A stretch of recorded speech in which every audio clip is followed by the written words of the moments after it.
ಪಂಚರಾಜ್ಯಗಳ ಚುನಾವಣೆಗೆ ಮುಹೂರ್ತ ಫಿಕ್ಸ್ ಆಗಿದೆ. ಪಶ್ಚಿಮ ಬಂಗಾಳ, ತಮಿಳುನಾಡು, ಕೇರಳ, ಅಸ್ಸಾಂ ಹಾಗೂ ಪುದುಚೇರಿ ವಿಧಾನಸಭಾ ಚುನಾವಣೆಗೆ ದಿನಾಂಕ ಘೋಷಣೆಯಾಗಿದೆ. ಮುಖ್ಯ ಚುನಾವಣಾ ಆಯುಕ್ತ ಜ್ಞಾನೇಶ್ ಕುಮಾರ್ 5 ರಾಜ್ಯಗಳ ಚುನಾವಣೆಗೆ ದಿನಾಂಕ ಘೋಷಿಸಿದ್ದಾರೆ. ಅಸ್ಸಾಂನಲ್ಲಿ ಏಪ್ರಿಲ್ 9ರಂದು ಚುನಾವಣೆ ನಡೆಯಲಿದ್ದು, ಮೇ 4ರಂದು ಕೌಂಟಿಂಗ್ ನಡೆಯಲಿದೆ. ತಮಿಳುನಾಡಿನಲ್ಲಿ ಏಪ್ರಿಲ್ 23ರಂದು ಚುನಾವಣೆ ನಡೆಯಲಿದ್ದು, ಮೇ 4ರಂದು ಕೌಂಟಿಂಗ್ ಆಗಲಿದೆ. ಪಶ್ಚಿಮ ಬಂಗಾಳದಲ್ಲಿ 2 ಹಂತದಲ್ಲಿ ಚುನಾವಣೆ ನಡೆಯಲಿದ್ದು, ಏಪ್ರಿಲ್ 23ರಂದು ಮೊದಲ ಹಂತ ಹಾಗೂ ಏಪ್ರಿಲ್ 29ರಂದು ಎರಡನೇ ಹಂತ ನಡೆಯಲಿದೆ. ಕೇರಳದಲ್ಲಿ ಏಪ್ರಿಲ್ 9ರಂದು ಚುನಾವಣೆ ನಡೆಯಲಿದ್ದು, ಮೇ 4ರಂದು ಫಲಿತಾಂಶ ಪ್ರಕಟವಾಗಲಿದೆ. ಪುದುಚೇರಿಯಲ್ಲಿ ಏಪ್ರಿಲ್ 9ರಂದು ಚುನಾವಣೆ ನಡೆಯಲಿದ್ದು, ಮೇ 4ರಂದು ಫಲಿತಾಂಶ ಹೊರಬೀಳಲಿದೆ. 8 by-elections also, that is Goa, Gujarat, Karnataka, Maharashtra, Nagaland and Tripura. The name of the constituencies are mentioned here and the reasons which will be circulated to you. And the schedule would be that the assembly constituencies for Goa, Karnataka, Nagaland and Tripura will be held. The polling will be held on 9th of April, and for the assembly constituencies of Gujarat and Maharashtra on 23rd. The counting shall be on 4th of May for all the cases. 5 ರಾಜ್ಯಗಳಿಗೆ ಮುಖ್ಯ ಚುನಾವಣಾ ಆಯುಕ್ತ ಚುನಾವಣೆ ಘೋಷಣೆ ಮಾಡಿದ್ದಾರೆ. April 9ರಿಂದ ಚುನಾವಣೆ ಶುರುವಾಗಲಿದೆ. ಚುನಾವಣೆಗೆ ಆಯೋಗ ಎಲ್ಲ ಸಿದ್ಧತೆ ಮಾಡಿಕೊಂಡಿದೆ ಎಂದು ಮಾಹಿತಿ ನೀಡಿದರು. 5 ರಾಜ್ಯಗಳ ಚುನಾವಣೆಯಲ್ಲಿ ಒಟ್ಟು 17.4 ಕೋಟಿ ಜನರು ಮತದಾನ ಮಾಡಲಿದ್ದಾರೆ. ಒಟ್ಟು 824 ವಿಧಾನಸಭಾ ಕ್ಷೇತ್ರಗಳಲ್ಲಿ ಚುನಾವಣೆ ನಡೆಯಲಿದೆ. ಇನ್ನು ಅರ್ಹ ಮತದಾರರನ್ನ ಯಾರನ್ನ ಪಟ್ಟಿಯಿಂದ ಹೊರಗಿಟ್ಟಿಲ್ಲ, ಅನರ್ಹ ಮತದಾರರನ್ನ ಪಟ್ಟಿಗೆ ಸೇರಿಸಿಲ್ಲ ಎಂದು ಜ್ಞಾನೇಶ್ ಕುಮಾರ್ ಮಾಹಿತಿ ನೀಡಿದರು. ಇವಿಎಂನಲ್ಲಿ ಅಭ್ಯರ್ಥಿಗಳ ಕಲರ್ ಫೋಟೋ ಬಳಕೆ ಮಾಡಲಾಗುತ್ತೆ. ಅಹಿತಕರ ಘಟನೆ, ಹಿಂಸಾತ್ಮಕ ಕೃತ್ಯಗಳು ಆಗದಂತೆ ಕ್ರಮವನ್ನು ವಹಿಸಲಾಗಿದೆ ಅಂತ ಹೇಳಿದರು. ಪಶ್ಚಿಮ ಬಂಗಾಳಕ್ಕೆ ಚುನಾವಣೆ ಘೋಷಣೆ ಆದ ಬಳಿಕ ಮೊದಲೇ ರಾಜ್ಯದ ಅರ್ಚಕರಿಗೆ ಸಿಎಂ ಮಮತಾ ಬ್ಯಾನರ್ಜಿ ಭರ್ಜರಿ ಗಿಫ್ಟ್ ಅನ್ನು ಕೊಟ್ಟಿದ್ದಾರೆ. ಮಾಸಿಕ ಧನವನ್ನ 500 ರೂಪಾಯಿ ಹೆಚ್ಚಿಸಿ ಆದೇಶ ಮಾಡಿದ್ದಾರೆ. ಈ ಮೂಲಕ ತಿಂಗಳಿಗೆ ಪುರೋಹಿತರು ಹಾಗೂ ಮೌಲ್ವಿಗಳಿಗೆ 2,000 ಮಾಸಿಕ ಧನ ಸಿಗಲಿದೆ.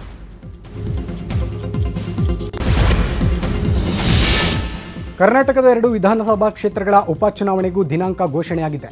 HY ಮೇಟಿ ಹಾಗೂ ಶಾಮನೂರು ಶಿವಶಂಕರಪ್ಪ ನಿಧನದಿಂದ ತೆರವಾಗಿರುವ ಬಾಗಲಕೋಟೆ ಮತ್ತು ದಾವಣಗೆರೆ ದಕ್ಷಿಣ ಕ್ಷೇತ್ರಕ್ಕೆ ಏಪ್ರಿಲ್ 9ರಂದು ಮತದಾನ ನಡೆಯಲಿದೆ. ಮೇ 4ರಂದು ಫಲಿತಾಂಶ ಪ್ರಕಟಿಸಲಾಗುತ್ತದೆ. ಇನ್ನು ನಾಮಪತ್ರ ಸಲ್ಲಿಕೆಗೆ ಮಾರ್ಚ್ 23 ಕಡೆ ದಿನವಾಗಿದೆ. ದಾವಣಗೆರೆ ದಕ್ಷಿಣ ಉಪಚುನಾವಣೆ ಹಿನ್ನೆಲೆ ಬಣ ಬಡಿದಾಟ ಮರೆತು ಬಿಜೆಪಿ ಟಿಕೆಟ್ ಆಕಾಂಕ್ಷಿಗಳು ಒಂದಾಗಿದ್ದಾರೆ. ಟಿಕೆಟ್ ನೀಡುವ ವಿಚಾರವಾಗಿ ವಿನಯ್ ಕುಮಾರ್ ಹೆಸರು ಪ್ರಸ್ತಾಪ ಆಗ್ತಾ ಇದ್ದಂತೆ ರೇಣುಕಾಚಾರ್ಯ ಟೀಮ್ ಹಾಗೂ ಜಿಎಂ ಸಿದ್ದೇಶ್ವರ ಟೀಮ್ ಒಗ್ಗಟ್ಟಿನ ಮಂತ್ರ ಜಪಿಸಿದ್ದಾರೆ. ದಿಢೀರನೆ ದಾವಣಗೆರೆ ದಕ್ಷಿಣ ಬಿಜೆಪಿ ಟಿಕೆಟ್ ಆಕಾಂಕ್ಷಿಗಳು ಸುದ್ದಿಗೋಷ್ಠಿ ನಡೆಸಿದ್ದು, ಈ ವೇಳೆ ಯಾರಿಗೆ ಟಿಕೆಟ್ ಕೊಟ್ಟರೂ ನಾವೆಲ್ಲ ಒಂದಾಗಿ ಗೆಲ್ಲಿಸಲು ಪ್ರಾಮಾಣಿಕ ಪ್ರಯತ್ನ ಮಾಡ್ತೇವೆ ಅಂತ ಮಾಜಿ ಮೇಯರ್ ಅಜಯ್ ಕುಮಾರ್ ಹೇಳಿದರು. ಒಗ್ಗಟ್ಟಾಗಿ ಈ ಚುನಾವಣೆಯಲ್ಲಿ ಯಾರಿಗೆ ಟಿಕೆಟ್ ಕೊಟ್ಟರು ನಾವು ಅವರಿಗೆ ದುಡಿದು ಗೆಲ್ಸೋದಕ್ಕೆ ತಯಾರಾಗಿದ್ದೇವೆ. ಯಾರೇ ಒಬ್ಬ ಸಣ್ಣ ಕಾರ್ಯಕರ್ತನಿಗೆ ಈ ಬಾರಿ ದಕ್ಷಿಣ ಕ್ಷೇತ್ರದಲ್ಲಿ ದುಡಿದಂಥ ಒಬ್ಬ ಕಾರ್ಯಕರ್ತನಿಗೆ ಟಿಕೆಟ್ ಕೊಟ್ಟರೆ ನಾವೆಲ್ಲರೂ ಸಹಿತ ತನು ಮನ ಧನ ಒಟ್ಟಾಗಿ ನಿಂತು ಈ ಬಾರಿ ದಕ್ಷಿಣ ಕ್ಷೇತ್ರವನ್ನು ನಾವು ಗೆಲ್ಲಿಸಿ ರಾಜ್ಯಕ್ಕೆ ಕಳಿಸ್ಕೊಡೋ ಅಂಥ ಒಂದು ಕೆಲಸವನ್ನು ನಾವೆಲ್ಲರೂ ಮಾಡ್ತೇವೆ. ನಾವೆಲ್ಲ ಒಗ್ಗಟ್ಟಾಗಿ ಈ ಚುನಾವಣೆಯಲ್ಲಿ ಯಾರಿಗೆ ಟಿಕೆಟ್ ಕೊಟ್ಟರು ನಾವು. ರಾಜ್ಯಸಭಾ ಚುನಾವಣೆಯಲ್ಲಿ ಅಡ್ಡ ಮತದಾನದ ಭೀತಿಯಿಂದ ರಾಜ್ಯದಲ್ಲಿರುವ ಒಡಿಶಾದ ಕಾಂಗ್ರೆಸ್ ಶಾಸಕರ ಖರೀದಿಗೆ ಮುಂದಾದಂತಹ 4 ಪೈಕಿ 2 ವಿರುದ್ಧ ಬಿಡದಿ ಠಾಣೆಯಲ್ಲಿ ದೂರು ದಾಖಲಾಗಿದೆ. ಡಿಸಿಎಂ ಡಿಕೆಶಿ ಕೋಟೆಯಲ್ಲಿ ವಾಸ್ತವ್ಯವಿದ್ದ ಶಾಸಕರ ಕೋಟೆಗೆ ಎಂಟ್ರಿ ಕೊಟ್ಟ 4 ಮಂದಿ 5 ಕೋಟಿ ಆಫರ್ ಕೊಟ್ಟು ಖರೀದಿಗೆ ಮುಂದಾಗಿದ್ದಾರೆ. ಈ ವಿಚಾರ ಬಯಲಿಗೆ ಬರುತ್ತಿದ್ದಂತೆ 2 ಎಸ್ಕೇಪ್ ಆಗಿದ್ದು, ಇನ್ನಿಬ್ಬರನ್ನ ಹಿಡಿದು ವಿಚಾರಣೆ ನಡೆಸಲಾಗಿದೆ. ಸದ್ಯ ಪೊಲೀಸ್ ವಶದಲ್ಲಿರುವ 2 ಬಳಿ ಇದ್ದ ಖಾಲಿ ಚೆಕ್ಗಳನ್ನು ವಶಪಡಿಸಿಕೊಳ್ಳಲಾಗಿದೆ. ಬಿಡದಿಯ ವಂಡರ್ಲಾ ರೆಸಾರ್ಟ್ನಲ್ಲಿ ವಶಕ್ಕೆ ಪಡೆದ 2ರನ್ನ ಬೆಂಗಳೂರು ದಕ್ಷಿಣ ಎಸ್ಪಿ ಶ್ರೀನಿವಾಸಗೌಡ ನೇತೃತ್ವದಲ್ಲಿ ವಿಚಾರಣೆಯನ್ನು ಮಾಡಲಾಗ್ತಿದೆ. ರಾಮನಗರ ಡಿವೈಎಸ್ಪಿ ಶ್ರೀನಿವಾಸ್, ಬಿಡದಿ ಇನ್ಸ್ಪೆಕ್ಟರ್ ವಿಜಯ್ ಕುಮಾರ್ ವಿಚಾರಣೆ ನೇತೃತ್ವ ವಹಿಸಿದ್ದಾರೆ. ನೀವು ಯಾವ ಪಕ್ಷದವರು, ಎಲ್ಲಿಂದ ಬಂದವರು, ಇಲ್ಲಿ ಬಂದಿರುವ ಉದ್ದೇಶವೇನು, ಇಲ್ಲಿ ತಮಗೆ ಸಹಾಯ ಮಾಡಿದ ವ್ಯಕ್ತಿ ಯಾರು ಎಂದು ವಿಚಾರಣೆಯನ್ನು ಮಾಡಲಾಗ್ತಾ ಇದೆ. ತಡರಾತ್ರಿ 2 ರೂಮ್ಗೆ ಬಂದಿರ್ತಾರೆ, ಚೆಕ್ ಇನ್ ಮಾಡ್ಕೊಂಡು 4 ಜನ. ಅದರಲ್ಲಿ 2 ವ್ಯಕ್ತಿಗಳು ಇವರನ್ನ ಮಾತಾಡ್ಸೋ ಪ್ರಯತ್ನ ಪಟ್ಟಂಥ ಸಂದರ್ಭದಲ್ಲಿ MLAಗಳು ನಮಗೆ ಇಂಟಿಮೇಷನ್ ಕೊಡ್ತಾರೆ. ಇಮಿಡಿಯೇಟಾಗಿ ಪೊಲೀಸು ಅವರನ್ನು ಡಿಟೈನ್ ಮಾಡ್ತಾರೆ. ಮಾಡಿ ಅವ್ರನ್ನ ಫರ್ದರ್ ಎನ್ಕ್ವೈರಿ ಮಾಡಿದಂಥ ಸಂದರ್ಭದಲ್ಲಿ ಏನು ಒಂದು ಚೆಕ್ಕು ಹಾಗೂ ಅವರ ಮೊಬೈಲ್ಗಳಿಂದ ಅದನ್ನು ನಾವು ಪ್ರೊಸೀಜರ್ ಪ್ರಕಾರ ಸೀಸ್ ಮಾಡ್ಕೊಂಡಿದ್ದೀವಿ. 4 ಜನ ಬಂದಿದ್ದಾರೆ. ಒಬ್ಬ ಲೋಕಲ್ ಯಾರೋ ಒಬ್ಬ ಬ್ಯಾಟ್ರಾಯಪುರ ಸುರೇಶ್ ಅನ್ನೋ ಹತ್ರ ಬುಕ್ ಮಾಡಿಸಿದ್ದಾರೆ. ಆನ್ಲೈನಲ್ಲಿ ಹೋಗಿದ್ದಾರೆ. ಬೆಳಗ್ಗೆ ನಮ್ಮ MLA ಮೀಟ್ ಮಾಡಿದ್ದಾರೆ ಒಬ್ಬನ. ಆಪರೇಷನ್ ಕಮಲ ಭಯದಲ್ಲಿರುವ ಒಡಿಶಾದ ಕಾಂಗ್ರೆಸ್ ಶಾಸಕರು ಎಐಸಿಸಿ ಅಧ್ಯಕ್ಷ ಮಲ್ಲಿಕಾರ್ಜುನ ಖರ್ಗೆ ಅವರನ್ನ ಭೇಟಿ ಮಾಡಿದರು. ಖುದ್ದು ಡಿಸಿಎಂ ಡಿಕೆಶಿ ಜೊತೆಯಲ್ಲಿ ಆಗಮಿಸಿ ಖರ್ಗೆಯನ್ನ ಭೇಟಿ ಮಾಡಿದರು. ಈ ವೇಳೆ ಕಾಂಗ್ರೆಸ್ ಶಾಸಕರಿಗೆ ಆಫರ್ ಕೊಟ್ಟ ಬಗ್ಗೆ ಖರ್ಗೆಗೆ ಮಾಹಿತಿ ನೀಡಿದರು. ಈ ವೇಳೆ ಖರ್ಗೆ ಖಾಲಿ ಚೆಕ್ ತಂದವರು ಯಾರು, ನಿಮಗೂ ಅವರಿಗೂ ಏನ್ ಸಂಬಂಧ, ನೀವುಗಳು ಇರುವ ಹೋಟೆಲ್ಗೆ ಬರೋದಕ್ಕೆ ಹೇಗೆ ಸಂಪರ್ಕ ಸಾಧಿಸಿದ್ರು, ದಿಲೀಪ್ ರಾಯ್ ಕಡೆಯವರು ಏನ್ ಆಮಿಷ ಒಡ್ತಾ ಇದ್ರು ಅನ್ನೋದರ ಬಗ್ಗೆ ಮಾಹಿತಿ ಕಲೆ ಹಾಕಿದ್ರು. ಜೊತೆಗೆ ನಿಮ್ಮ ಕುಟುಂಬಕ್ಕೆ ಬೆದರಿಕೆ ಏನಾದರೂ ಹಾಕ್ತಿದ್ದಾರಾ, ಧೈರ್ಯವಾಗಿರಿ, ಯಾವುದೇ ಆಮಿಷಕ್ಕೆ ಒಳಗಾಗಬೇಡಿ, ಪಕ್ಷ ನಿಮ್ಮ ಪರ ನಿಲ್ಲಲಿದೆ ಅಂತ ಒಡಿಶಾ ಶಾಸಕರಿಗೆ ಖರ್ಗೆ ಸಲಹೆ ನೀಡಿದರು. 5 ಕೋಟಿ ಆಫರ್ ಬಗ್ಗೆ ಮಾತನಾಡಿದ ಒಡಿಶಾ ಕಾಂಗ್ರೆಸ್ ಉಸ್ತುವಾರಿ ಕುಸುಮ್ ಕುಮಾರ್, 5 ಕೋಟಿ ಹಣಕ್ಕೆ ಆಫರ್ ಮಾಡಿದ್ರು. ಇಬ್ಬರು ನಮ್ಮ ಹೋಟೆಲ್ಗೆ ಬಂದು ಸಂಪರ್ಕಿಸುವ ಪ್ರಯತ್ನ ಮಾಡಿದ್ರು. ನಾವು ಈ ವಿಚಾರವನ್ನ ಪೊಲೀಸರ ಗಮನಕ್ಕೆ ತಂದ್ವಿ. ದಿಲೀಪ್ ರಾಯ್ ಕಡೆಯವರಿಂದ ಕುದುರೆ ವ್ಯಾಪಾರಕ್ಕೆ ಯತ್ನ ನಡೆಯಿತು ಅಂತ ಹೇಳಿದ್ದಾರೆ. ब्लैंक चेक लेके आए, वो चेक भी हम पकड़े, पुलिस का केस भी दर्ज करे. अभी ये पूरा बीजेपी का हार्ड स्ट्रेडिंग का नतीजा है. उड़ीसा का सीएम और उसका जो भी है मैफुरा होटल का मालिक जो है इंडिपेंडेंट में जो ठहरा है, उनके खिलाफ हम रिपोर्ट दर्ज करें. हमारे एमएलए एक साथ है, 14 एमएलए और सीपीएम का एक एमएलए लेके 15 एमएलए. 4 व्यक्ति उड़ीसा से आए, हमारे होटल में चेक इन किए. हमारे 8 विधायक को उनके सुरक्षा के लिए हम लोग उनको यहाँ पे लेके आए थे. आज सुबह जब हम नाश्ता कर रहे थे, हमारे आसपास घूमने लगे. हमारे लिफ्ट में आए लेकिन उतरे नहीं. हम लिफ्ट में आके नीचे चले गए. हमें जब संदेह हुआ तो हम ये तुरंत पुलिस को बोले. पुलिस ने जब इन्वेस्टिगेशन किया, इंटरोगेट किया, तो पता चला कि उनके कॉल रिकॉर्ड्स में AGM Mayfair hotels, Mayfair group of hotels Dilip Rai का है, जो इंडिपेंडेंट कैंडिडेट बीजेपी के सब. ಬಿಡದಿಯ ವಂಡರ್ಲಾ ರೆಸಾರ್ಟ್ನಲ್ಲಿ ಒಡಿಶಾ ಶಾಸಕರನ್ನ ಸೆಳೆಯುವ ಪ್ರಯತ್ನ ನಡೆದ ಹಿನ್ನೆಲೆ ಶಾಸಕರ ಬೇರೆ ಹೋಟೆಲ್ಗೆ ಶಿಫ್ಟ್ ಮಾಡಲಾಗಿದೆ. ದೇವನಹಳ್ಳಿ ಏರ್ಪೋರ್ಟ್ ಬಳಿಕ ಹೋಟೆಲ್ಗೆ ಒಡಿಶಾ ಶಾಸಕರನ್ನ ಶಿಫ್ಟ್ ಮಾಡಲಾಯಿತು. ಖರ್ಗೆ ಭೇಟಿ ಬಳಿಕ ಸೀದಾ ಒಡಿಶಾ ಶಾಸಕರನ್ನ ಡಬಲ್ ಟ್ರೀ ಹಿಲ್ಟರ್ ಹೋಟೆಲ್ಗೆ ಶಿಫ್ಟ್ ಮಾಡಲಾಯಿತು. ರಾತ್ರಿ ಖುದ್ದು ಹೋಟೆಲ್ಗೆ ಡಿಸಿಎಂ ಡಿಕೆಶಿ ಭೇಟಿ ಮಾಡಿ ಶಾಸಕರ ಜೊತೆ ಮತ್ತೊಂದು ಸುತ್ತಿನ ಚರ್ಚೆ ನಡೆಸಲಿದ್ದಾರೆ. ನಾಳೆ ಬೆಳಗ್ಗೆ ಒಡಿಶಾ ಶಾಸಕರು ನೇರವಾಗಿ ವಿಮಾನದ ಮೂಲಕ ಒಡಿಶಾಗೆ ತೆರಳಲಿದ್ದು ಚುನಾವಣೆಯಲ್ಲಿ ಭಾಗಿಯಾಗಲಿದ್ದಾರೆ. ಒಡಿಶಾ ಕಾಂಗ್ರೆಸ್ ಶಾಸಕರಿಗೆ ಆಪರೇಷನ್ ಕಮಲ ಹಾಗೂ ಖರ್ಗೆ ಭೇಟಿ ಬಗ್ಗೆ ಡಿಸಿಎಂ ಡಿಕೆಶಿ ರಿಯಾಕ್ಷನ್ ನೀಡಿದ್ದಾರೆ. ಒಡಿಶಾ ಶಾಸಕರು ಕಾಂಗ್ರೆಸ್ ಅಧ್ಯಕ್ಷರನ್ನ ಭೇಟಿ ಮಾಡಬೇಕು ಅಂತ ಆಸೆಪಟ್ಟರು. ಕಾಂಗ್ರೆಸ್ ಅಧ್ಯಕ್ಷರು ಬೆಂಗಳೂರಲ್ಲಿದ್ದರು. ಅವರೆಲ್ಲ ಹೋಗಿ ಕಾಂಗ್ರೆಸ್ ಅಧ್ಯಕ್ಷರನ್ನ ಭೇಟಿ ಮಾಡಿ ಆಶೀರ್ವಾದ ಪಡೆದರು. ಬಿಡದಿಯಲ್ಲಿ ಆಗಿರುವ ಘಟನೆ ಬಗ್ಗೆ ಅಧ್ಯಕ್ಷರಿಗೆ ಹೇಳಿದ್ದಾರೆ. ಕೊಟ್ಟ ಚೆಕ್ಗಳನ್ನು ಪೊಲೀಸರಿಗೆ ನೀಡಿದ್ದಾರೆ. ಕೆಲವರು ಮಹಜರಿಗೆ ಅಲ್ಲಿಗೆ ಹೋಗ್ತಾರೆ. ದೂರಿನಲ್ಲಿ 5 ಕೋಟಿ ಆಮಿಷ ಆರೋಪ ಮಾಡಿದ್ದಾರೆ. ಇಬ್ಬರನ್ನು ಅರೆಸ್ಟ್ ಮಾಡಿದ್ದಾರೆ ಅಂತ ಹೇಳಿದರು. 4 ಜನ ಬಂದಿದ್ದಾರೆ. ಒಬ್ಬ ಲೋಕಲ್ ಯಾರೋ ಒಬ್ಬ ಬ್ಯಾಟ್ರಾಯಪುರ ಸುರೇಶ್ ಅನ್ನೋ ಹತ್ರ ಬುಕ್ ಮಾಡಿಸಿದ್ದಾರೆ. ಆನ್ಲೈನಲ್ಲಿ ಹೋಗಿದ್ದಾರೆ. ಬೆಳಗ್ಗೆ ನಮ್ಮ MLA ಮೀಟ್ ಮಾಡಿದ್ದಾರೆ. ಒಬ್ಬನ ತಲಾಕೊಂಡಿದ್ದಾರೆ. MLA ತಿಳಿಸಿದ್ದಾರೆ 5 ಕೋಟಿ ಕೊಡ್ತೀವಿ ಒಂದು ಓಟ್ಗೆ ಅಂತ ಬಿಟ್ಟು ಭರವಸೆ ಕೊಟ್ಟಿದ್ದಾರೆ. ಕುದುರೆ ವ್ಯಾಪಾರ, ಅವರು ಕುದುರೆ ವ್ಯಾಪಾರಕ್ಕಿಲ್ಲ ಅಂತ ಹೇಳಿದ್ದಾರೆ. ಇದನ್ನು ಚೆಕ್ಕನ್ನು ಎಲ್ಲ ಸೀಸ್ ಮಾಡ್ತಿದ್ದಾರೆ. ಪೊಲೀಸ್ ಸ್ಟೇಷನ್ಗೆ ಫೈಲ್ ಮಾಡ್ತಾ ಇದ್ದಾರೆ. ಇರಾನ್ ಹಾಗೂ ಅಮೆರಿಕ ಇಸ್ರೇಲ್ ನಡುವೆ 16ನೇ ದಿನದ ಯುದ್ಧ ನಡೀತಿದೆ. ಇರಾಕ್ನ ಏರ್ಬಿಲ್ ನಗರದ ಮೇಲೆ ಇರಾನ್ ಕ್ಷಿಪಣಿ ದಾಳಿ ನಡೆದಿದೆ. ತೈಲ ಸಂಸ್ಕರಣಾ ಘಟಕದ ಮೇಲೆ ನಡೆದ ದಾಳಿಯಲ್ಲಿ ಸಂಸ್ಕರಣಾ ಘಟಕಕ್ಕೆ ಸಂಪೂರ್ಣ ಹಾನಿಯಾಗಿದೆ. 5-6 ಖಂಡಾಂತರ ಕ್ಷಿಪಣಿ ಬಳಸಿ ದಾಳಿ ಮಾಡಲಾಗಿದೆ. ಲಾನಜ್ ಎಂಬ ತೈಲ ಘಟಕದ ಮೇಲೆ ದಾಳಿ ನಡೆದಿದೆ. ಇನ್ನು ಟೆಲ್ ಅವೀವ್ ಮೇಲೂ ಇರಾನ್ ದಾಳಿಯನ್ನು ಮುಂದುವರೆಸಿದೆ. ಇಸ್ರೇಲ್ ಹಾಗೂ ಅಮೆರಿಕ ನಡೆಸಿದ ದಾಳಿಯಲ್ಲಿ ಇರಾನ್ನ ನೂತನ ಸುಪ್ರೀಂ ನಾಯಕ ಮೊಜ್ತಬಾ ಖಮೇನಿ ಗಂಭೀರವಾಗಿ ಗಾಯಗೊಂಡಿದ್ದಾರೆ. ಈ ಬಗ್ಗೆ ಭಾರತೀಯ ಗುಪ್ತಚರ ಸಂಸ್ಥೆ ಮಾಹಿತಿಯನ್ನು ನೀಡಿದ್ದು, ಮೊಜ್ತಬಾ ಖಮೇನಿ ಜೀವಂತವಾಗಿದ್ದರೂ ಗಂಭೀರವಾಗಿ ಗಾಯಗೊಂಡಿದ್ದಾರೆ. ಅವರ ಸಂವಹನ ಮೇಲೆ ಕಠಿಣ ನಿರ್ಬಂಧಗಳು ಇರೋದರಿಂದ ಅವರು ನೇರವಾಗಿ ಸಂಪರ್ಕ ಸಾಧಿಸಲು ಸಾಧ್ಯವಾಗ್ತಾ ಇಲ್ಲ ಎಂದು ತಿಳಿಸಲಾಗಿದೆ. ಇರಾನ್ ಮೇಲೆ ಇಸ್ರೇಲ್ ಮತ್ತು ಅಮೆರಿಕ ದಾಳಿ ನಡೆಸಿದೆ. ಇರಾನ್ನ ಬಾಹ್ಯಾಕಾಶ ಕೇಂದ್ರದ ಮೇಲೆ ಇಸ್ರೇಲ್ ದಾಳಿ ನಾಶ ಮಾಡಿದೆ. 2 ಬೃಹತ್ ಕ್ಷಿಪಣಿಗಳ ಮೂಲಕ ಇರಾನ್ನ ಬಾಹ್ಯಾಕಾಶ ಕೇಂದ್ರವನ್ನು ಉಡೀಸ್ ಮಾಡಲಾಗಿದೆ. ಪಶ್ಚಿಮ ಇರಾನ್ ಮೇಲೆ ಇಸ್ರೇಲ್ ದಾಳಿ ಮಾಡ್ತಾ ಇದೆ. ವ್ಯಾಪಕ ಪ್ರಮಾಣದಲ್ಲಿ ಪಶ್ಚಿಮ ಇರಾನ್ನ ಹಮೆದಾನ್ ನಗರವನ್ನು ಗುರಿಯಾಗಿಸಿ ಅಟ್ಯಾಕ್ ಮಾಡಲಾಗ್ತಾ ಇದೆ. ಇರಾನ್ನ ತೈಲ ಘಟಕಗಳ ಮೇಲಿನ ದಾಳಿಯ ನಂತರ ಇರಾನ್ನಲ್ಲಿ ವಿಷಕಾರಿ ಕಪ್ಪು ಮಳೆ ಆಗ್ತಿದೆಯಂತೆ. ಇರಾನಿನ ತೈಲ ಸಂಗ್ರಹ ಹಾಗೂ ತೈಲ ಘಟಕಗಳ ಮೇಲೆ ದಾಳಿಯಿಂದ ಇಡೀ ಭಾಗ ದಟ್ಟವಾದ ಕಪ್ಪು ಹೊಗೆ ಆವರಿಸಿಕೊಂಡಿದೆ. ಇದರಿಂದ ವಿಷಕಾರಿ ಹೊಗೆಯ ಮೋಡಗಳು ಕಪ್ಪು ಮಳೆ ರೂಪದಲ್ಲಿ ಭೂಮಿಗೆ ಬರ್ತಾ ಇದೆ.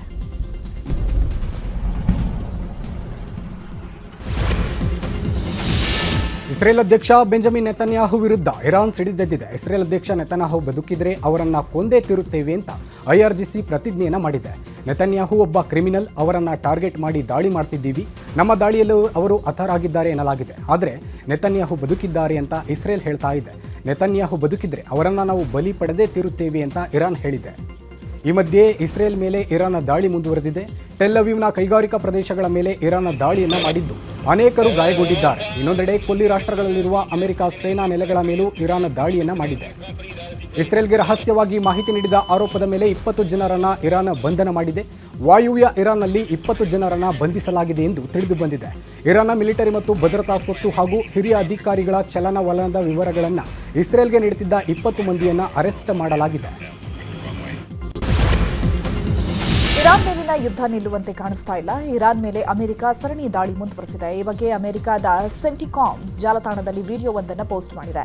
ಮೊನ್ನೆ ಅಮೆರಿಕ ಇರಾನ್ನ ಅನೇಕ ಪ್ರದೇಶದ ಮೇಲೆ ದಾಳಿ ನಡೆಸಿತ್ತು. ಇರಾನ್ನ ಸೇನಾ ನೆಲೆಗಳು ಸಂಪೂರ್ಣವಾಗಿ ಧ್ವಂಸ ಮಾಡಲಾಗಿದೆ ಅಂತ ಹೇಳಿದೆ.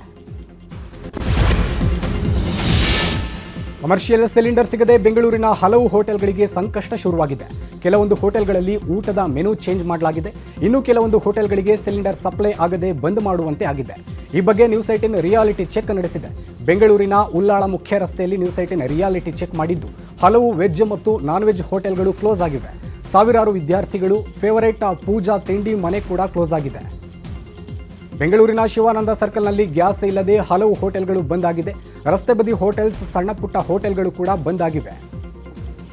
ಇನ್ನು ನಾಳೆಯಿಂದ ಕಮರ್ಷಿಯಲ್ ಗ್ಯಾಸ್ ಪೂರೈಕೆ ಮಾಡುವ ಸಾಧ್ಯತೆ ಇದೆ ಎಂದು ಹೋಟೆಲ್ ಮಾಲೀಕರ ಸಂಘದ ಅಧ್ಯಕ್ಷ PC ರಾವ್ ಹೇಳಿದ್ದಾರೆ. 20% ವಾಣಿಜ್ಯ ಗ್ಯಾಸ್ ಪೂರೈಕೆಯ ನಿರೀಕ್ಷೆ ಇದ್ದು 20% ಗ್ಯಾಸ್ ಪೂರೈಕೆಯಾದರೂ ಸಮಸ್ಯೆ ಇತ್ಯರ್ಥ ಆಗಲ್ಲ ಎಂದು ಹೇಳಿದ್ದಾರೆ. ಖಂಡಿತ ಸೆಂಟ್ರಲ್ ಗವರ್ಮೆಂಟ್ ಅವರು ಅಧಿಸೂಚನೆ ಕೊಟ್ಟಿದ್ದಾರೆ. ಎಲ್ಲ ಕಮರ್ಷಿಯಲ್ ಗ್ಯಾಸ್ಗೆ 20% ಅವರವರ ಖರ್ಚಿದ ಪ್ರಕಾರ ಕೊಡಬೇಕು. ಅದರ ಜವಾಬ್ದಾರಿಯನ್ನು food and civil supplies state ಗವರ್ಮೆಂಟ್ಗೆ ಕೊಟ್ಟಿರ್ತಾರೆ. ಅದರಂತೆ ಈಗಾಗಲೇ ಡೆಲ್ಲಿಯಲ್ಲಿ ಪ್ರಕಟಣೆ ಮಾಡಿದ್ದಾರೆ. ನಮ್ಮ ಕರ್ನಾಟಕದಲ್ಲಿ ಕೂಡ ನಾಳೆಯಿಂದ ಎಲ್ಲ ಗ್ರಾಹಕರಿಗೆ ಕಮರ್ಷಿಯಲ್ ಗ್ಯಾಸ್ 20% ಸಿಗುವಂತ ಸಂಪೂರ್ಣ ನಂಬಿಕೆ ನಮಗಿದೆ. ಖಂಡಿತ ಇಲ್ಲ. ಈಗಾಗಲೇ ಸುಮಾರು 10 ದಿನದಿಂದ ನಮ್ಮವರು ಬೇರೆ ಬೇರೆ ವ್ಯವಸ್ಥೆಗಳನ್ನು ಮಾಡಿಕೊಂಡಿದ್ದಾರೆ. ಕೆಲವರೊಂದು ಪ್ರೈವೇಟ್ ಗ್ಯಾಸ್ ಅನ್ನು ಉಪಯೋಗಿಸ್ತಾ ಇದ್ದಾರೆ. 50% ಮಧ್ಯಪ್ರಾಚ್ಯದಲ್ಲಿ ಯುದ್ಧ ಹಿನ್ನೆಲೆ ಭಾರತಕ್ಕೆ ಸಂಕಷ್ಟ ಶುರುವಾಗಿದೆ. ದೇಶದಲ್ಲಿ LPG ಹಾಗೂ CNG ಸಿಲಿಂಡರ್ಗಳ ಅಭಾವ ಉಂಟಾಗಿದೆ. ಇದರ ಎಫೆಕ್ಟ್ ಕರ್ನಾಟಕದ ಮೇಲೂ ತಟ್ಟಿದ್ದು ರಾಜ್ಯದ ಹಲವು ಹೋಟೆಲ್ಗಳು ಗ್ಯಾಸ್ ಸಿಲಿಂಡರ್ ಇಲ್ಲದೆ ಮುಚ್ಚುವಂತಾಗಿದೆ. ಮೆಜೆಸ್ಟಿಕ್ನಲ್ಲಿರುವ ಕೆಲವು ಬೀದಿ ಬದಿ ಹೋಟೆಲ್ ಕ್ಲೋಸ್ ಆಗಿದೆ. ಸ್ಟಾಲ್ಗಳಲ್ಲಿ ಲಿಮಿಟೆಡ್ ಮೆನು ಇದ್ದು ಗ್ರಾಹಕರಿಗೆ ಕೆಲವು ಐಟಂ ಲಭ್ಯ ಇದೆ. ಇನ್ನು ನ್ಯೂಸ್ 18 ಜೊತೆ ಬೀದಿ ಬದಿ ವ್ಯಾಪಾರಿ ಶೇಖರ್ ತಮ್ಮ ಅಳಲನ್ನ ತೋಡ್ಕೊಂಡಿದ್ದಾರೆ. 4 ದಿನದಿಂದ ಹೋಟೆಲ್ ಕ್ಲೋಸ್ ಇತ್ತು. ಇವತ್ತು ಓಪನ್ ಮಾಡಿದ್ದೇವೆ. ಕೆಲವು ರೈಸ್ ಐಟಂ ಮಾಡಿದ್ದೇವೆ. ಚಿಕನ್ ಐಟಂ ಯಾವುದು ಮಾಡಿಲ್ಲ. ಇವತ್ತು ಗ್ಯಾಸ್ ಖಾಲಿ ಆದ್ರೆ ನಾಳೆ ಓಪನ್ ಮಾಡೋಕ್ಕಾಗಲ್ಲ ಅಂತ ಹೇಳಿದ್ರು. ಇವಾಗ ಐಟಮ್ ಜಾಸ್ತಿ ಮಾಡ್ತಾ ಇಲ್ಲ. ಏನೋ ಚಿತ್ರಾನ್ನ, ರೈಸ್ ಬಾತು ಸಿಂಪಲಾಗಿ ಮಾಡ್ಕೊಂಡು ಹಂಗೆ ಇದು ಮಾಡ್ತಾ ಇದ್ವಿ. ನಮ್ದು ಅದೇ ನಾಳೆಯಿಂದ ಅಂಗಡಿ ತೆಗಿತೀವ ಏನಂದ್ರೆ ನಮಗೆ ಗ್ಯಾರಂಟಿ ಇಲ್ಲ. ಇವಾಗ ಸಿಲಿಂಡರ್ ಫುಲ್ ಡಿಮಾಂಡ್ ಆಗಿದೆ. ಇವಾಗ ನಾವು 4 ದಿವಸ ಅಂಗಡಿ ರಜೆ ಹಾಕಿದೆ, ಊರಿಗೆ ಹೋಗಿದ್ದ. ಅದರಿಂದ ಅಲ್ಲೇ ಸ್ಟಾಕ್ ಇತ್ತಲ್ಲ ಅದನ್ನ ಇದು ಮಾಡ್ತಾ ಇದ್ವಿ. ಇತ್ತ ಶಿವಾನಂದ ಸರ್ಕಲ್ನಲ್ಲಿರುವ ಹೋಟೆಲ್ಗಳದ್ದು ಇದೇ ಸ್ಥಿತಿ. ಸರ್ಕಲ್ನಲ್ಲಿ ಸದಾ ಓಪನ್ ಇರ್ತಿದ್ದ 4-5 ಹೋಟೆಲ್ಗಳು ಕ್ಲೋಸ್ ಆಗಿದೆ. ಇನ್ನು ದೊಡ್ಡ ಹೋಟೆಲ್ಗಳು ಆರಾಮಾಗಿಯೇ ಕಾರ್ಯನಿರ್ವಹಿಸ್ತಾ ಇದೆ. ನಮಗೆ ಸಿಲಿಂಡರ್ ಸಿಗ್ತಿಲ್ಲ ಸರ್, ಅದಕ್ಕೆ ಹೋಟೆಲ್ ಕ್ಲೋಸ್ ಮಾಡ್ತಿದ್ದೀವಿ ಅಂತ ಬೀದಿ ಬದಿ ವ್ಯಾಪಾರಿಗಳು ನ್ಯೂಸ್ 18 ಜೊತೆ ತಮ್ಮ ಅಳಲನ್ನು ತೋಡ್ಕೊಂಡಿದ್ದಾರೆ. ಗ್ಯಾಸ್ ಅಭಾವದ ನಡುವೆ ಹೋಟೆಲ್ ಮಾಲೀಕರು ವಸೂಲಿಗೆ ಇಳಿದಿದ್ದಾರೆ. ಬೆಂಗಳೂರಿನ ಮಾರತಹಳ್ಳಿಯ ಹೋಟೆಲ್ ಒಂದರ ಬಿಲ್ ವೈರಲ್ ಆಗಿದೆ. ಗ್ರಾಹಕರೊಬ್ಬರು 300 ರೂಪಾಯಿಯ ಫುಡ್ ತೆಗೆದುಕೊಂಡಿದ್ದಾನೆ.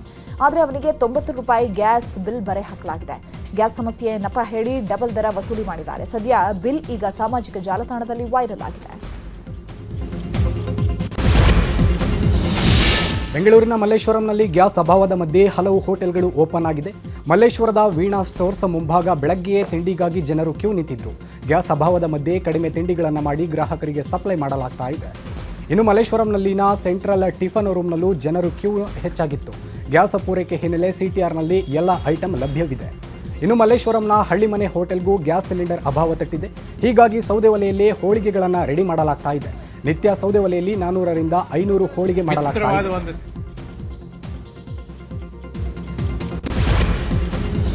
ಹುಬ್ಬಳ್ಳಿಯಲ್ಲೂ ಹೋಟೆಲ್ಗಳಿಗೆ ಗ್ಯಾಸ್ ಕೊರತೆ ಬಿಸಿ ತಟ್ಟಿದೆ. ಮೆನುವಿನಲ್ಲಿ ಕೆಲವೊಂದು ತಿಂಡಿಗಳನ್ನು ಕಟ್ ಮಾಡಲಾಗಿದೆ. ಇನ್ನು ಕೆಲವು ಹೋಟೆಲ್ಗಳನ್ನು ಬೇಗನೆ ಮುಚ್ಚಲಾಗ್ತಾ ಇದೆ.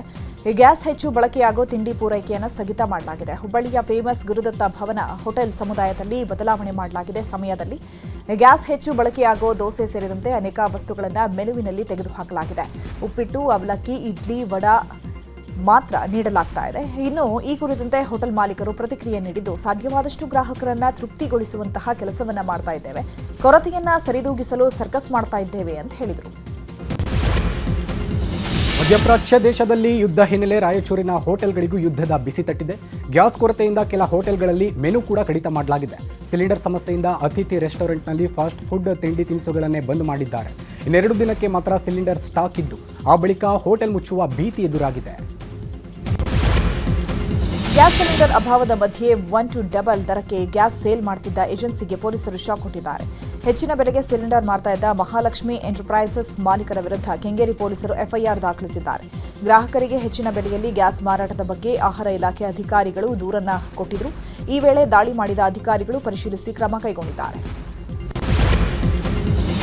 ಮಧ್ಯಪ್ರಾಚ್ಯ ಯುದ್ಧ ಹಿನ್ನೆಲೆ ದೇಶದೆಲ್ಲೆಡೆ ಗ್ಯಾಸ್, ಪೆಟ್ರೋಲ್, ಡೀಸೆಲ್ ಅಭಾವ ಎದುರಾಗಿದೆ ಎಂಬ ಕೃತಕ ಅಭಾವ ಸೃಷ್ಟಿಸುವ ಪ್ರಯತ್ನ ಕೆಲವರಿಂದ ನಡೆಯುತ್ತಾ ಇದೆ. ಕೆಲ ಏಜೆನ್ಸಿಗಳು ಅನಧಿಕೃತವಾಗಿ ಸ್ಟಾಕ್ ಇಟ್ಟುಕೊಳ್ಳುತ್ತಿದ್ದಾರೆ. ಕೆಲವರು ಲಭ್ಯತೆ ಇದ್ದರೂ ಅದನ್ನು ಅಕ್ರಮವಾಗಿ ಸ್ಟಾಕ್ ಮಾಡಿಟ್ಟುಕೊಂಡು ಗ್ರಾಹಕರಿಗೆ ನೀಡದೆ ಹೆಚ್ಚು ಬೆಲೆಗೆ ಕಾಳಸಂತೆಯಲ್ಲಿ ಮಾರಾಟ ಮಾಡ್ತಿದ್ದಾರೆ. ಇಂತಹ ಕಾಳಸಂತೆಕೋರರ ಬಗ್ಗೆ ನಿಮ್ಮ ಗಮನಕ್ಕೆ ಏನಾದರೂ ಬಂದರೆ, ನೀವು ಇಂತಹ ಕಾಳಸಂತೆಕೋರರ ಕೃತ್ಯ ಕಂಡರೆ ತಕ್ಷಣ ವಿಡಿಯೋ ಮಾಡಿ News18 ಕನ್ನಡಕ್ಕೆ ಕಳುಹಿಸಿ. ನಾವು ಅದನ್ನು ಸಂಬಂಧಿಸಿದ ಇಲಾಖೆಗೆ ತಲುಪಿಸುವ ಕಾರ್ಯ ಮಾಡುತ್ತೇವೆ. News18 ಜೊತೆ ಕೈ ಜೋಡಿಸಿ ಕೃತಕ ಅಭಾವ ಸೃಷ್ಟಿಯಾಗುವುದನ್ನು ತಪ್ಪಿಸಿ. ಇದು News18 ಕಳಕಳಿ. ಗ್ಯಾಸ್, ಪೆಟ್ರೋಲ್, ಅಡುಗೆ ಎಣ್ಣೆ ಅನಧಿಕೃತವಾಗಿ ಸ್ಟಾಕ್ ಮಾಡ್ತಿದ್ದಾರ, ಕಾಳಸಂತೆಯಲ್ಲಿ ಮಾರಾಟ ಮಾಡ್ತಿದ್ದಾರ, ಕೃತಕ ಅಭಾವ ಸೃಷ್ಟಿ ಮಾಡ್ತಿದ್ದಾರ. ಅಕ್ರಮ ವೀರರ ವಿರುದ್ಧ News18 ಸಮರ. ವಿಡಿಯೋ ಮಾಡಿ 6304 923023ಕ್ಕೆ ಕಳುಹಿಸಿ.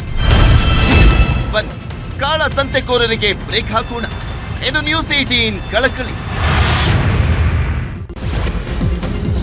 ಮಂಡ್ಯದಲ್ಲಿ ನಿರ್ಮಲಾನಂದನಾಥ ಸ್ವಾಮೀಜಿ ವಿರುದ್ಧ ಹೇಳಿಕೆ ವಿಚಾರಕ್ಕೆ ಶಾಸಕ ರಮೇಶ್ ಬಾಬು ಬಂಡಿಸಿದ್ದೇಗೌಡ ಕ್ಷಮೆ ಯಾಚಿಸಿದ್ದಾರೆ. ಈ ಬಗ್ಗೆ ಮಾತನಾಡಿದ ರಮೇಶ್ ಬಾಬು ಬಂಡಿಸಿದ್ದೇಗೌಡ, ನಾನು ಮಠ ಸರಿಯಿಲ್ಲ ಅಂತ ಹೇಳಿಲ್ಲ. ಚುಂಚನಗಿರಿ ಸ್ವಾಮಿಗಳು ಎಲ್ಲರನ್ನ ವಿಶ್ವಾಸಕ್ಕೆ ಇಟ್ಕೊಂಡಿದ್ದಾರೆ. ಚುಂಚನಗಿರಿ ಶ್ರೀ ಬಿಟ್ಟು ಹೋದಂತಹ ಸಂಸ್ಥೆ ಚೆನ್ನಾಗಿ ನಡೀಬೇಕು, ಆ ಭಾವನೆಯಲ್ಲಿ ನಾನು ಹೇಳಿದ್ದಷ್ಟೇ ಅಂತ ಹೇಳಿದ್ದಾರೆ. ನಿರ್ಮಲಾನಂದನಾಥ ಸ್ವಾಮಿ ಬಗ್ಗೆ ಮಾತನಾಡುವ ದೊಡ್ಡ ವ್ಯಕ್ತಿ ನಾನಲ್ಲ, ಅವರ ಮನಸ್ಸಿಗೆ ನೋವಾಗುವ ರೀತಿ ನಡೆದುಕೊಂಡಿಲ್ಲ ಅಂತ ಹೇಳಿದರು. ನನ್ನ ಮಾತುಗಳಿಂದ ನಮ್ಮ ಗುರುಗಳಾದಂಥ, ನಮ್ಮ ಮಠದ ಗುರುಗಳಾದಂಥ ಡಾಕ್ಟರ್ ಶ್ರೀ ನಿರ್ಮಲಾನಂದ ಸ್ವಾಮೀಜಿಯವರಲ್ಲಿ ನಾನು ವಿಷಾದ ವ್ಯಕ್ತಪಡಿಸ್ತೀನಿ. ಅವ್ರಿಗೆ ಅಷ್ಟೊಂದು ಬೇಜಾರು ಮಾಡ್ಕೊಳ್ಬೇಡ, ಅಷ್ಟೊಂದು ಬೇಜಾರಾಗಿದೆ ಅಂತ ಹೇಳಿದ್ರೆ ನಾನು ಕ್ಷಮೆನೂ ಯಾಚಿಸಕ್ಕೆ ಸಿದ್ಧ ಇದ್ದೇನೆ. ಕ್ಷಮೆನೂ ಗದಗ ಜಿಲ್ಲೆಯಲ್ಲಿ ಮದುವೆ ವಿಚಾರಕ್ಕೆ ಗಲಾಟೆ ನಡೆದು ಕೊಲೆಯಲ್ಲಿ ಅಂತ್ಯವಾಗಿರೋ ಘಟನೆ ನಡೆದಿದೆ. ಫೆಬ್ರವರಿ 27ರಂದು ಗಿರೀಶಪ್ಪನ ಮೇಲೆ ಸಹೋದರ ಈರಣ್ಣ ಹಾಗೂ ಶಿವಕುಮಾರ್ ದೊಣ್ಣೆಯಿಂದ ಹಲ್ಲೆ ಮಾಡಿದ್ರು. ಗಂಭೀರವಾಗಿ ಹಲ್ಲೆಗೆ ಒಳಗಾಗಿದ್ದ ಗಿರೀಶಪ್ಪ ಜಿಲ್ಲಾಸ್ಪತ್ರೆಯಲ್ಲಿ ಚಿಕಿತ್ಸೆ ಪಡೆಯುತ್ತಿದ್ದ. ಆದರೆ ಇಂದು ಚಿಕಿತ್ಸೆ ಫಲಕಾರಿಯಾಗದೆ ಸಾವನ್ನಪ್ಪಿದ್ದಾರೆ. ಈರಣ್ಣ, ಗೀತಾ ಶಿವಕುಮಾರ್ ಹಾಗೂ ರತ್ನವ್ವ ಎನ್ನುವವರ ವಿರುದ್ಧ ಗಿರೀಶ ಕುಟುಂಬಸ್ಥರು ಕೊಲೆಯನ್ನು ಆರೋಪಿಸಿದ್ದಾರೆ. ಬೆಂಗಳೂರಿನ ಯಲಹಂಕದಲ್ಲಿ ಮಹಿಳೆಯೊಬ್ಬರು ಅನುಮಾನಾಸ್ಪದವಾಗಿ ಮೃತಪಟ್ಟಿದ್ದಾರೆ. ನೇಣು ಬಿಗಿದ ಸ್ಥಿತಿಯಲ್ಲಿ ಶ್ರುತಿ ಎಂಬ ಮಹಿಳೆ ನಾಪತ್ತೆಯಾಗಿದ್ದು, ಶವವಾಗಿ ಪತ್ತೆಯಾಗಿದ್ದು, ಪತಿ ಪವನ್ ಕಲ್ಯಾಣ್ ವಿರುದ್ಧ ಶ್ರುತಿ ಪೋಷಕರು ಕೊಲೆ ಆರೋಪ ಮಾಡಿದ್ದಾರೆ. ಕಳೆದ 1.5 ವರ್ಷದಿಂದ ಪತಿ ಹಾಗೂ ಕುಟುಂಬದವರು ನಿರಂತರ ಕಿರುಕುಳ ನೀಡುತ್ತಿದ್ದರಂತೆ. ಈ ಹಿಂದೆ ರಾಜಿ ಪಂಚಾಯಿತಿ ಕೂಡ ಮಾಡಲಾಗಿತ್ತಂತೆ. ಆದರೆ ವರದಕ್ಷಿಣೆಗಾಗಿ ಕಿರುಕುಳ ಕೊಡೋದು ಮಾತ್ರ ನಿಲ್ಲಿಸದೆ ಕುತ್ತಿಗೆಗೆ ಬಟ್ಟೆಯಿಂದ ಬಿಗಿದು ಕೊಲೆ ಮಾಡಿದ್ದಾರೆ ಅಂತ ಆರೋಪಿಸಿದ್ದಾರೆ.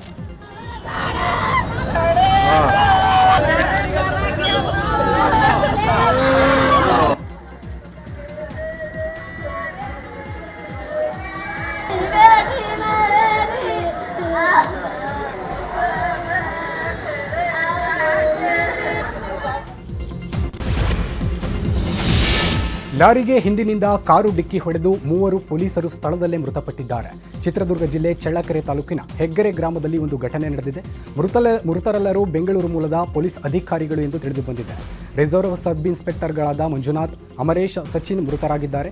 ಸ್ನೇಹಿತನ ಮದುವೆಗೆಂದು ಬಳ್ಳಾರಿಗೆ ಹೋಗ್ತಿದ್ದಾಗ ಈ ಒಂದು ಅಪಘಾತ ಸಂಭವಿಸಿದೆ. ಸ್ಥಳಕ್ಕೆ ಚಿತ್ರದುರ್ಗ ಎಸ್ಪಿ ರಂಜಿತ್ ಕುಮಾರ್ ಬಂಡಾರು ಭೇಟಿ ನೀಡಿ ಪರಿಶೀಲನೆಯನ್ನು ನಡೆಸಿದರು. ಬಳಿಕ ಮಾತನಾಡಿದ ಅವರು, ಬೆಳಗಿನ ಜಾವ ಐಮಂಗಲ ಠಾಣಾ ವ್ಯಾಪ್ತಿಯಲ್ಲಿ ಅಪಘಾತ ನಡೆದಿದೆ. ಘಟನೆ ಸಂಬಂಧ ಲಾರಿ ಚಾಲಕನನ್ನು ವಶಕ್ಕೆ ಪಡೆದು ವಿಚಾರಣೆಯನ್ನು ನಡೆಸುತ್ತಿದ್ದೇವೆ. ಲಾರಿಗೆ ಹಿಂಬದಿಯಿಂದ ಕಾರ್ ಡಿಕ್ಕಿ ಹೊಡೆದು ಅಪಘಾತ ನಡೆದಿದೆ ಅಂತ ಮಾಹಿತಿಯನ್ನು ನೀಡಿದರು. ಇನ್ನು ಘಟನಾ ಸ್ಥಳಕ್ಕೆ ಗೃಹ ಸಚಿವ ಪರಮೇಶ್ವರ್ ಸಹ ಭೇಟಿಯನ್ನು ನೀಡಿ ಪರಿಶೀಲನೆ ಮಾಡಿದರು. ಎಚ್ಎನ್ ವ್ಯಾಲಿ 3ನೇ ಹಂತದ ಶುದ್ಧೀಕರಣ ಆಗ್ರಹಿಸಿ ಇಂದು ಚಿಕ್ಕಬಳ್ಳಾಪುರದ ಬಂದ್ ಮಾಡಲಾಗಿದೆ. ಬಂದ್ಗೆ ಯಲಹಂಕ ಶಾಸಕ ಎಸ್ಆರ್ ವಿಶ್ವನಾಥ ಸಾಥ್ ನೀಡಿದ್ರು. ಸಂದೀಪ್ ರೆಡ್ಡಿ ಜೊತೆ ಶಾಸಕರು ಹೆಜ್ಜೆ ಹಾಕಿದ್ರು. ಇನ್ನು ಬಂದ್ ಬಗ್ಗೆ ಶಾಸಕ ವಿಶ್ವನಾಥ ಮಾತನಾಡಿ, ಮೊದಲು ಚಿಕ್ಕಬಳ್ಳಾಪುರದ ವೃಷಭಾವತಿ ನದಿ ನೀರು ಬೆಂಗಳೂರಿಗೆ ಕೊಡ್ತಾ ಇದ್ರು, ಆದರೆ ಈಗ ಬೆಂಗಳೂರಿನ ಕೊಳಚೆ ನೀರು ಚಿಕ್ಕಬಳ್ಳಾಪುರಕ್ಕೆ ಕೊಡ್ತಿದ್ದಾರೆ. ಎಚ್ಎನ್ ವ್ಯಾಲಿ ನೀರು 3ನೇ ಹಂತದ ಶುದ್ಧೀಕರಣಕ್ಕೆ ಸರ್ಕಾರ ಮುಂದಾಗಬೇಕು ಅಂತ ವಿಶ್ವನಾಥ್ ಹೇಳಿಕೆಯನ್ನು ಕೊಟ್ಟರು. ಸುಮಾರು 60-70 ವರ್ಷ ಬೆಂಗಳೂರಿಗೆ ಶುದ್ಧವಾದ ನೀರನ್ನು ಕೊಟ್ಟಂತ ಮೊದಲನೇ ನದಿ ಅರ್ಕಾವತಿ, ಚಿಕ್ಕಬಳ್ಳಾಪುರದ ನಂದಿ ಬೆಟ್ಟ. ಬೆಂಗಳೂರಿಗೆ ಸೂಪರ್ ಆಗಿ ನೀರು ಕೊಟ್ಟಿದ್ದು ಫಸ್ಟ್ ಹೆಸರುಘಟ್ಟ ಕೆರೆ, ಆಮೇಲೆ ತಿಪ್ಪಗೊಂಡಳ್ಳಿ ಕೆರೆ, ಅದಾದ್ಮೇಲೆ ಚಿತ್ರಾವತಿ ಇರ್ಬೋದು, ಪನ್ನಾರ್ ಇರ್ಬೋದು, ಅನೇಕ ಶುದ್ಧವಾದ ನದಿಗಳಿಗೆ ಜೀವ ಕೊಟ್ಟಂತ ಕ್ಷೇತ್ರ ಚಿಕ್ಕಬಳ್ಳಾಪುರ. ಇಡೀ ಬೆಂಗಳೂರಿಗೆ ಸುತ್ತಮುತ್ತಲಿನ ಗ್ರಾಮಗಳಿಗೆ ಶುದ್ಧವಾದ ನೀರನ್ನು ಕೊಟ್ಟು ಇವತ್ತು ನಾವು ಚಿಕ್ಕಬಳ್ಳಾಪುರಕ್ಕೆ ಬೆಂಗಳೂರಿಂದ ಅಶುದ್ಧವಾದಂತ ನೀರನ್ನು ಕೊಡುವಂತ ಎಲ್ಲೋ ಪಾಪದ ಕೆಲಸವನ್ನು ನಾವು ಮಾಡ್ತಾ ಇದ್ದೀವಿ ಅಂತೇಳಿ ಎಲ್ಲೋ ಒಂದ್ ಕಡೆ ನಮಗೂ ಕೂಡ. ಒಳ ಮೀಸಲಾತಿ ಜಾರಿಗೆ ರಾಜ್ಯ ಸರ್ಕಾರ ವಿಳಂಬ ಮಾಡ್ತಾ ಇದೆ. ಈ ಹಿನ್ನೆಲೆ ಒಳ ಮೀಸಲಾತಿ ಜಾರಿ ಮಾಡಲು ಆಗ್ರಹಿಸಿ ಹಿರಿಯೂರು ಆದಿಜಾಂಬವ ಮಠದ ಷಡಕ್ಷರ ಮುನಿ ಸ್ವಾಮೀಜಿ ಪಾದಯಾತ್ರೆ ಮಾಡುತ್ತಿದ್ದಾರೆ. ದಾವಣಗೆರೆಯಿಂದ ಬೆಂಗಳೂರಿಗೆ ಪಾದಯಾತ್ರೆ ಮೂಲಕ ಆಗಮಿಸ್ತಾ ಇದ್ದು ಇವತ್ತು ಚಿತ್ರದುರ್ಗಕ್ಕೆ ಬಂದಿಳಿದಿದ್ದಾರೆ. ಪಾದಯಾತ್ರೆಯಲ್ಲಿ ಮಾದಿಗ ಸಮುದಾಯದ 100 ಜನರು ಪಾಲ್ಗೊಂಡಿದ್ದಾರೆ. ಇನ್ನು ಶೀಘ್ರವೇ ಒಳ ಮೀಸಲಾತಿ ಜಾರಿ ಮಾಡಿ ಅಂತ ಸರ್ಕಾರಕ್ಕೆ ಜನರು ಆಗ್ರಹಿಸಿದ್ದಾರೆ. ದಿನಸಿ ಅಂಗಡಿಯಲ್ಲಿ ಆಕಸ್ಮಿಕ ಬೆಂಕಿ ಕಾಣಿಸಿಕೊಂಡಿದೆ. ಚಿಕ್ಕಮಗಳೂರು ಜಿಲ್ಲೆ ಅಜ್ಜಂಪುರ ತಾಲೂಕಿನ ಕಲ್ಲೇನಹಳ್ಳಿ ಗೇಟ್ ಬಳಿ ಒಂದು ಘಟನೆ ನಡೆದಿದೆ. ಬೆಂಕಿಯ ತೀವ್ರತೆಗೆ ಅಂಗಡಿಯಲ್ಲಿದ್ದ ದಿನಸಿ ಪದಾರ್ಥಗಳು ಸುಟ್ಟು ಭಸ್ಮವಾಗಿವೆ. ನವೀನ್ ಎಂಬುವರಿಗೆ ಸೇರಿದ ಅಂಗಡಿ ಇದಾಗಿದೆ. ಫ್ರಿಡ್ಜ್, ಪ್ರಿಂಟರ್ ಸೇರಿದಂತೆ ಲಕ್ಷಾಂತರ ಮೌಲ್ಯದ ವಸ್ತುಗಳು ಕರಕಲಾಗಿವೆ. ಇನ್ನು ಸ್ಥಳಕ್ಕಾಗಮಿಸಿದ ಅಗ್ನಿಶಾಮಕ ದಳದ ಸಿಬ್ಬಂದಿ ಬೆಂಕಿಯನ್ನು ನಂದಿಸಿದ್ದಾರೆ.